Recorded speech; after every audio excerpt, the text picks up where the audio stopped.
So, it's safe to argue that I've technically covered metalcore before in the series, but also safe to say that I haven't.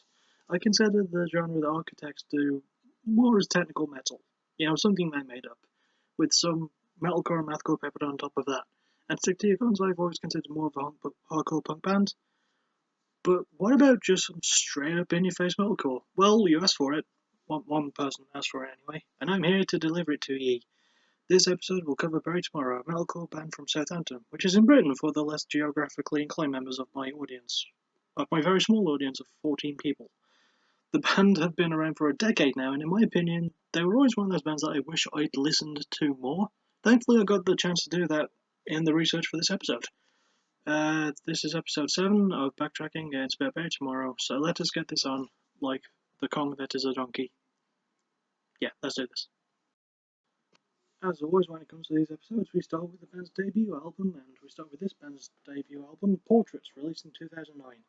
For the time, it was really nothing new for the genre of metalcore, and it didn't have to be honest. I'm a firm believer that when enough bands do a specific genre or style of music, they each need to have that little twist, that tiniest thing, that makes them stand out from the others that, of their ilk, basically, the others that practice it. So what did Bury Tomorrow do to set themselves apart from other bands?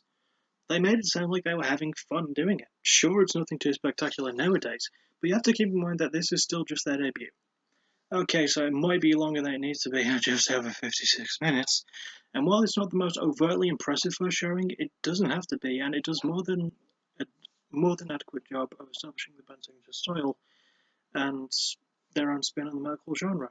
The guitars and drumming go brilliantly hand in hand, and the production is actually really good for a debut, as Danny Winterbates' screams combine with Jason Cameron's cleaner singing and rhythm guitar work, complementing each other quite well.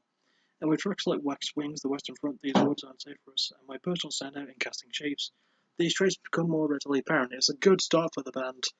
There's a lot that could be better, but it's as good as they need to be. Sadly, they don't really pick things up in their 2012 follow-up album, Union of Crowns.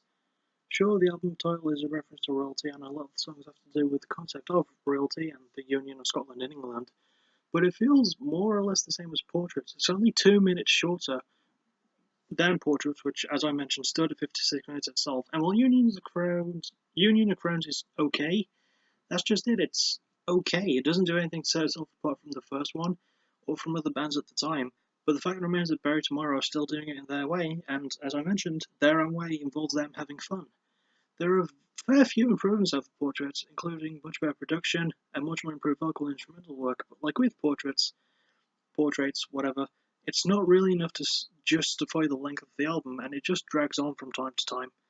There are certainly great songs to be had, as always, with Lionheart, Nightlife, Abdication of Power, and my favourite song in Message to a King, but it just feels like more of the same, and it doesn't change much compared to their debut. It's probably my least favourite album by them.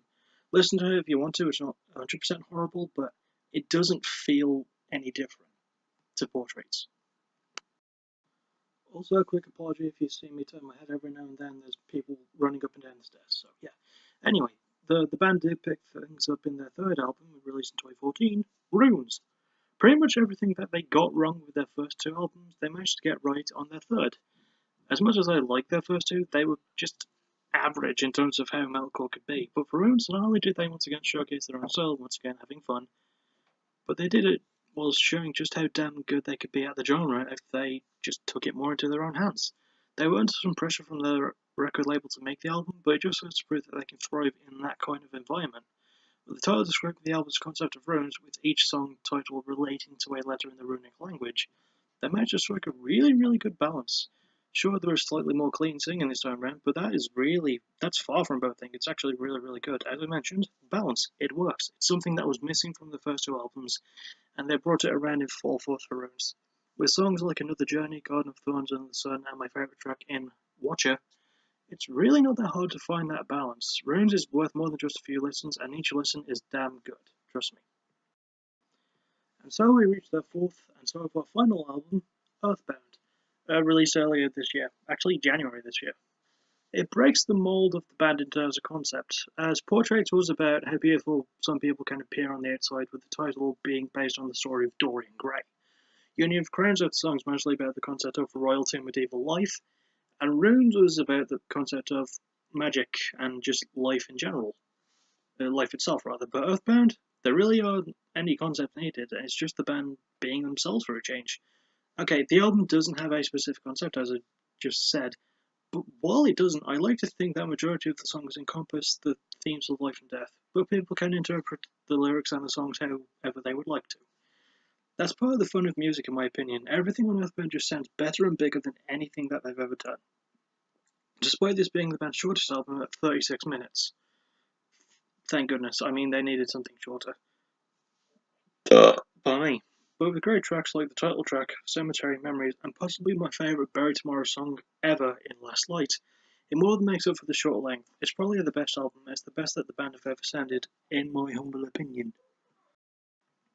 So there you have it, that was episode 7 of Backtracking. Sorry for taking a while with it, I did have some albums to listen to that I'd missed out on. I mentioned this the other day, yesterday, when I did my Turf review. There's only 2 albums out that I can think of that I have to find to listen to, but one of them is very proving hard to find. Quick side rant. It's Bowling for Soup's new album, which wasn't going to be an album originally, because it was going to be an EP, but it turned out to be an album, and I can't find the bloody thing anywhere. It's called Drunk Dynasty, and any help would be greatly appreciated. I need assistance. I need to listen to the album. Please help. Anyway, yeah, there's only like 2 albums to listen to before I get to episode 8, but we'll get there. So, luckily, the year's almost over. There isn't really many other albums I have left to listen to now. Besides that, I'll see you all next time for episode 8, which will be about Lamb of God. That'll be a hell of a challenge. But I'm confident, you know, I might be capable of getting through it. So I'll see you all then, whenever it will be. And, oh, actually no, I'll see you on Monday, because there's a UFC event on tonight. It's Latin America 3, the tough Latin America Season 3 finale between Rafael dos Anjos and Tony Ferguson. So yeah, you're going to see me on Monday for my review for that. So yeah, I'll see you all next time. Yeah, take care.